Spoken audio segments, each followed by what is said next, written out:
దేవుణ్ణి గట్టి చెప్పండి. దేవుణ్ణి ఎవరు?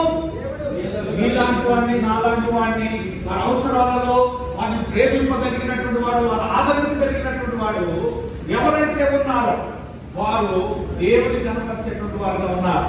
ఈ ఐకాపియన్ అనేటువంటి నెట్వర్క్ ద్వారా ధనవంతులకి ధనాన్ని ఇవ్వడం లేదు, ఇక్కడ దరిద్రులకు ధనం ఇవ్వడం జరుగుతుంది.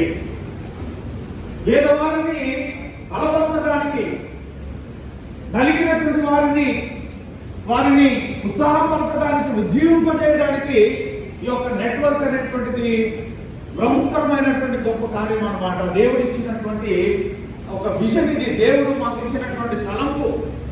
ఈ తలంపు ద్వారా గొప్ప పని జరగడానికి దేవుడు సంకల్పించాడు. మణిపూర్ రాష్ట్రం మొదలు పెట్టి మణిపూర్ నుండి ప్రారంభమైంది దాతృత్వం అనేటువంటి నెట్వర్క్ ద్వారా.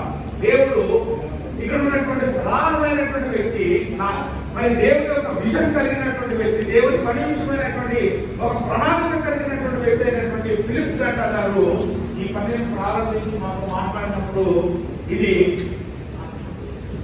పేదలకు, ఎంటి వేయబడినటువంటి వారికి, హింసింపబడుతున్న వారికి, నష్టపోతున్నటువంటి వారికి, సహాయం లేనటువంటి వారికి, దరిద్రులకు ఇది చాలా సంజీవిని అని నేను నమ్మాను.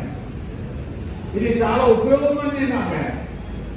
కొంతమందికి ఇది ఎంతో సహకారంగా ఉంటుంది, అందరికీ కాకపోయినా కొంతమందికి సహకారంగా ఉంటుందని నేను ఈ పని